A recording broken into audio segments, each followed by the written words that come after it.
अस्सलाम वालेकुम students. Class pre ninth के लिए ये लेक्चर नंबर चैप्टर नंबर 5 से रिलेटेड लेक्चर नंबर 1 है।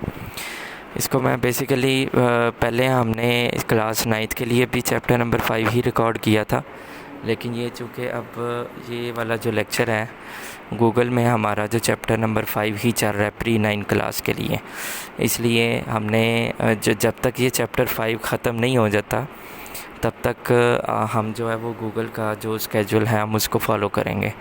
इसलिए चैप्टर नंबर 5 जो है वो आपने बड़े ध्यान से समझना है, और उसमें जो लेक्चर होगा वो आपका जो है वो मैंने उसमें 9th को भी जो है मुखातिब किया है, और प्री 9th के लिए मैं पहले आपको बता रहा हूँ। क्लियर हो गया? तो इसमें जो आपने नोट्स मैं बताऊँगा या जो शॉर्ट क्वेश्चंस बताऊँगा वो आपने साथ साथ जो है वो उनको नोट करना है, अपनी नोटबुक के ऊपर नोट करना है, और अपने ये जो लेक्चर्स हैं इनको आपने ध्यान से समझना है। क्लियर हो गया? अगर इसमें कोई प्रॉब्लम होगी तो इंशाल्लाह ऑनलाइन क्लासेस में हम रेगुलर हो जाएंगे। उन ऑनलाइन क्लासेस में आपको जो है मज़ीद मैं इसके ऊपर लेक्चर जो है वो दूंगा। ज़ाहिर सी बात है, आप प्री 9th में फ़र्स्ट टाइम केमिस्ट्री से रिलेटेड ये जो लेक्चर है इसको आप सुनेंगे, इसलिए आपके लिए थोड़ी सी प्रॉब्लम होगी शुरू में, लेकिन उसके लिए आपको परेशान होने की ज़रूरत नहीं। इंशाल्लाह हम हैं, और केमिस्ट्री से रिलेटेड आपको जो भी कोई प्रॉब्लम होगी वो इंशाल्लाह मैं क्लियर कर दूँगा। चैप्टर नंबर 5 को मैं स्टार्ट से अपलोड करूँगा, ये बात ज़हन में रखिएगा। इसलिए आज जो 4th वीक का 3rd डे चल रहा है, तो इस 4th वीक में मैं जो है कोशिश करूँगा कि आपका ये जो लेक्चर है ये पोस्ट कर दूँ गूगल क्लासरूम में, वहाँ से आप जो है ये लेक्चर सुन सकते हैं। आपने जैसे मैं काम बताऊँगा वैसे आपने अपनी नोटबुक के ऊपर उसको राइट करना है, और चैप्टर नंबर 5 से ही केमिस्ट्री को करना है। क्लियर होगी बात?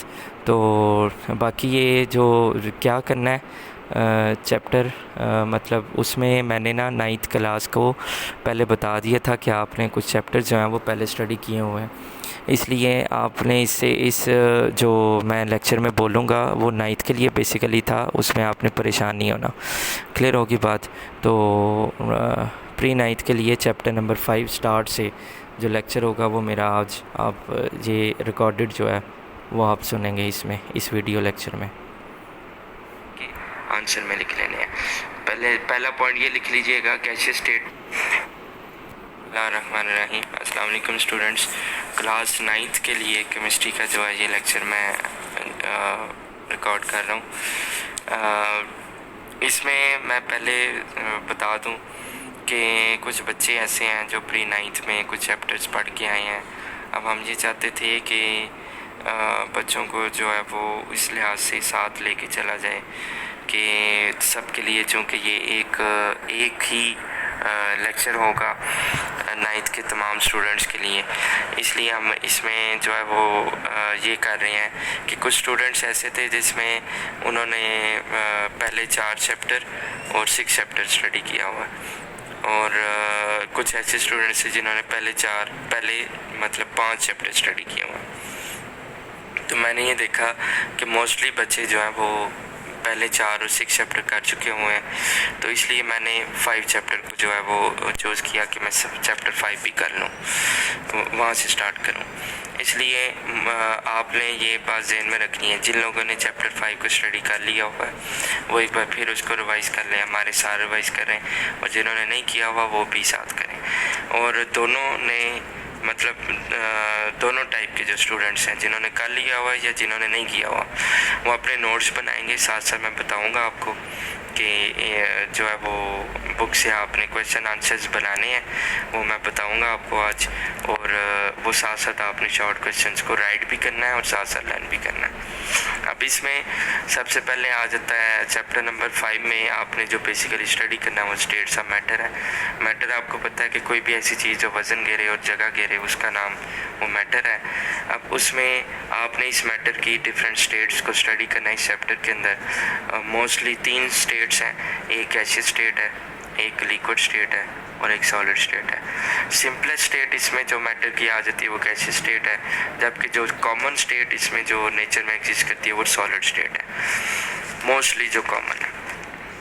अब इसमें अगर मैं यहाँ पे बात करूँ, सबसे पहले जो हम बात करेंगे इनके दरमियान कंपैरिजन की बात करेंगे कि गैस और लिक्विड के दरमियान आपने यहाँ पे कंपैरिजन करना है। सबसे पहले गैस के बारे में, अब जब आप ये एक शॉर्ट क्वेश्चन बन जाता है आपका, differentiate between gas and liquid. इसके लिए आपने 2 पॉइंट्स बनाने हैं, कोई से 2 पॉइंट बुक से आप रीडिंग से ले लें, चाहे जो मैंने लिखे हैं वो आप ले लें। मैं तो जस्ट एक कंसेप्ट देने के लिए आपको बता रहा हूँ कि इसमें आप ये पॉइंट भी ले सकते हैं कि गैस मालिक्यूल्स के दरमियान जो एम्प्टी स्पेसेस होती हैं वो बहुत ज़्यादा होती हैं, जबकि लिक्विड मालिक्यूल्स के में जो एम्प्टी स्पेसेस होती हैं वो बहुत कम होती हैं। इसी तरह अगर मैं दूसरे पॉइंट की बात करूं तो दूसरे पॉइंट में आप बात करेंगे कि जो वॉल्यूम ऑक्यूपाइड होता है गैस मालिक्यूल्स का, गैस मालिक्यूल्स जो वॉल्यूम ऑक्यूपाई करते हैं वो ज़्यादा होता है एज़ कम्पेयर टू लिक्विड के मालिक्यूल्स का जो वॉल्यूम ऑक्यूपाई होता है।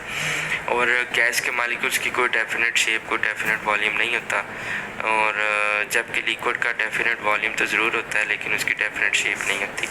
यानी इसकी शेप वही होती है जिस बर्तन में आप पानी डालते हैं या जो भी कोई लिक्विड डालते हैं उसी की शेप जो है वो अडॉप्ट कर लेता है। सो अगर मैं गैस के लिए एग्जांपल्स की बात करूं तो H2 गैस है, O2 गैस है। अगर लिक्विड्स के लिए बात करूं तो आप वाटर की सिंपल एग्जांपल दे दें। यानी यही बात अगर मैं लिक्विड के लिए लिखूं, इस पॉइंट के लिए मैं बात कर रहा हूँ कि अगर आप ये बात लिक्विड्स के लिए लिखना चाहें तो वहाँ पे आप लिख सकते हैं कि volume occupied by liquid molecule is less than. यहाँ पे गैस के लिए आपने ग्रेटर लिखा हो तो लेस में आप लिखते हैं इधर, तो less than the volume occupied by liquid molecules. इसी तरह अगर मैं दूसरा शॉर्ट क्वेश्चन आपने लिखना है लिक्विड और सॉलिड के दरमियान डिफरेंस। लिक्विड और सॉलिड, लिक्विड में तो आपने ऊपर जो 2 पॉइंट लिखे वही 2 पॉइंट आप यहाँ पे लिखेंगे। सॉलिड में आप ये बात करेंगे कि पहला पॉइंट कि इनके दरमियान मालिक्यूल्स के, सॉलिड के मालिक्यूल्स के दरमियान कोई एम्प्टी स्पेस नहीं होती। इसी तरह इनका जो वॉल्यूम होता है वो बहुत कम होता है as compared to solid molecule के,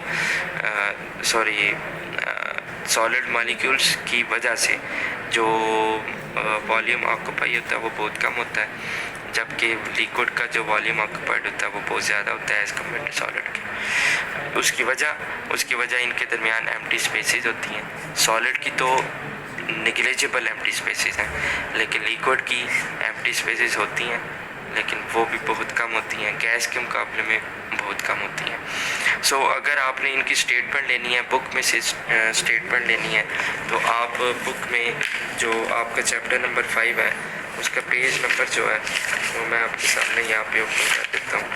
पेज नंबर 76 है। 76 पे अगर आएँ तो यहाँ पे इंट्रोडक्शन में आपने फर्स्ट पैराग्राफ में उसने बताया हुआ है कि कौन सी सिंपलेस्ट है फॉर्म, कौन सी लेस कॉमन और कौन सी मोस्ट कॉमन है। इसी तरह पहले वो गैस की बात कर रहा है कि मैटर जो गैसेस स्टेट में होती है वो डेफिनेट शेप और वॉल्यूम नहीं होता। गैसेस जो है वो तमाम अवेलेबल स्पेस को ऑक्यूपाई करते हैं, उनकी इंटरमॉलिक्यूलर फोर्सेस बहुत वीक होती हैं। प्रेशर इनकी सिग्निफिकेंट प्रॉपर्टी है और प्रेशर का जो इफेक्ट है वो आप जो है वो बाद में पढ़ेंगे। बहरहाल ये जो ऊपर जो ये पॉइंट्स हैं इनमें से कोई से भी 2 पॉइंट आपने सिलेक्ट करके आंसर में लिख लेने हैं। पहला पॉइंट ये लिख लीजिएगा गैसेस स्टेट में कि they have not definite shape and volume. दूसरा पॉइंट आप लिख लें gases occupy all the available space. 2 point हो गए। या intermolecular forces are very weak, कोई से 2 पॉइंट लेने हैं। इसी तरह लिक्विड में आप लिखेंगे they have strong intermolecular forces therefore it has definite volume. इसी तरह it attains the shape of the container in which it is kept. ये वही बात वॉल्यूम की ही वो कर रहा है। इसी तरह जो है आप एक पॉइंट तो आप लिखेंगे स्ट्रॉन्ग इंटरमॉलिक्यूलर फोर्सेस लिक्विड की। दूसरा पॉइंट आप अलग से ये बना लें कि liquids have definite volume but it does not have definite shape. बस ये 2 पॉइंट आपके लिक्विड के बारे में हो जाते हैं, गैस के बारे में हो जाते हैं। इसी तरह सॉलिड के अगर 2 पॉइंट लेने हैं तो they have definite volume and definite shape, they are rigid and denser than liquids and gases. ये 2 पॉइंट आपके सॉलिड में हो जाते हैं। सो ये शॉर्ट क्वेश्चन में आपने 2 पॉइंट डिफरेंस, 2 शॉर्ट क्वेश्चन बनाने, differentiate between gaseous state and liquid state और differentiate between liquid state and solid state. ठीक है। ये 2 शॉर्ट क्वेश्चन बना के उसमें एग्जांपल भी आपने देनी है। सॉलिड स्टेट में आप एग्जांपल दे सकते हैं, अमॉर्फस सॉलिड कोई भी रबर दे दें, या क्रिस्टलाइन सॉलिड में NaCl सॉल्ट की एग्जांपल दे दें। सो एग्जांपल भी देनी है और 2 पॉइंट्स इनके डिफरेंस में लिखने हैं। 2 शॉर्ट क्वेश्चन आपने ये नीट नोटबुक पे लिखने हैं और इनको याद भी करने हैं। साथ साथ जो भी मैं आपको लेक्चर में बताता जाऊंगा, जो शॉर्ट क्वेश्चन बताऊंगा बुक से, वो आपने नीट नोटबुक पे साथ साथ आपने लिखते जाने हैं। ठीक है। नेक्स्ट मैं इंशाल्लाह आपके गैसीय स्टेट में जो इनकी टिपिकल प्रॉपर्टीज़ हैं उनके ऊपर मैं लेक्चर दूंगा। अभी आपने ये शॉर्ट क्वेश्चन लिखने हैं और इनको याद भी करना है। क्लियर हो गया? Thank you.